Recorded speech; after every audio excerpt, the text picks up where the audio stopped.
Hello दोस्तों, हमारे channel Amrit मंथन में एक बार फिर से आपका स्वागत है। कैसे किया विष्णु जी ने नारद जी की शंका का निवारण? चलिए इससे जुड़ी एक पौराणिक कथा आपको सुनाते हैं। एक दिन नारद मुनि भगवान विष्णु जी के पास गए और उनसे थोड़ी हिचकिचाहट के साथ पूछा, आप अपने मंदिरों में गरुड़ की छवियों को अपने समक्ष रखना क्यों पसंद करते हैं? मैं आपका सबसे बड़ा भक्त हूं, फिर आप गरुड़ की जगह मेरी छवि को अपने समक्ष रखने की अनुमति क्यों नहीं देते हैं? इससे पहले कि विष्णु जी उस प्रश्न का उत्तर दे पाते, उन्होंने वैकुंठ के बाहर धरती लोक पर किसी के गिरने की आवाज सुनी। विष्णु जी ने नारद जी को जाकर देखने को कहा कि देखिए बाहर क्या घटना घटी है। नारद जी जांच के लिए निकले और जवाब लेकर आए कि एक महिला को ठोकर लगी और वह गिर गई। उसका नाम क्या था? विष्णु जी ने पूछा।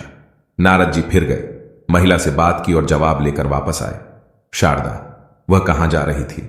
विष्णु जी ने फिर पूछा। नारद जी फिर बाहर गए और उत्तर लेकर वापस आए। वह दूध बेचने जा रही थी। वह कैसे गिरी? विष्णु जी ने फिर प्रश्न किया। इस बार नारद जी ने सोचा कि प्रभु एक ही बार में सभी प्रश्न क्यों नहीं पूछ लेते। फिर भी नारद जी बाहर गए और उत्तर लेकर आए।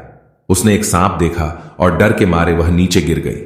और कोई और प्रश्न भी है आपका? नारद जी ने थोड़ा झुंझलाकर पूछा।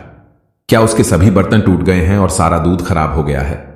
विष्णु जी ने अगला प्रश्न पूछा। आप ये सारे सवाल क्यों पूछना चाहते हैं? नारद जी ने चिढ़कर कहा। अब भगवान को भी नारद जी को चिढ़ाने में मजा आ रहा था। वे बोले, अगर कुछ दूध बचा हो तो मैं वो सारा दूध खरीदना चाहता हूं। नारद जी फिर बाहर गए और उत्तर लेकर आए।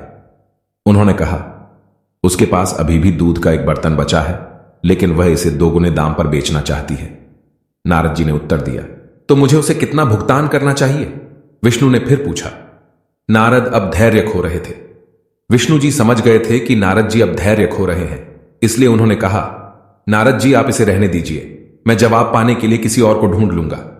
उसी समय वहां गरुड़ आता है। विष्णु जी गरुड़ को बाहर जाकर देखने के लिए कहते हैं कि उन्होंने बाहर किसी के गिरने की आवाज सुनी है। गरुड़ के जाने के बाद विष्णु जी ने नारद से कहा, देखते हैं कि गरुड़ क्या करता है। गरुड़ वापस आकर कहते हैं, यह शारदा नाम की एक ग्वालिन है। सांप को देखकर डर के मारे वह गिर पड़ी। वह दूध के 2 बर्तन ले जा रही थी। हालांकि एक बर्तन अभी भी बचा था, पर वह उसे 2 गुने दाम पर बेचना चाहती थी और इसके बदले तांबे के 4 सिक्के चाहती थी। मैंने सोचा कि दूध गिरने से उसका काफी नुकसान हो गया है और उसे बचे हुए दूध का ज्यादा दाम मिलना चाहिए, इसलिए मैंने 8 तांबे के सिक्के देकर वो दूध का बर्तन उससे खरीद लिया। नारद को उनका संदेश मिल चुका था और वे समझ गए थे कि गरुड़ को मंदिरों में विष्णु जी के समक्ष क्यों रखा जाता है।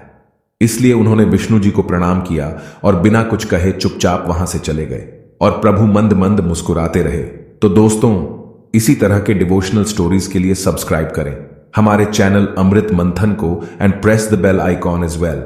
Thank you very much.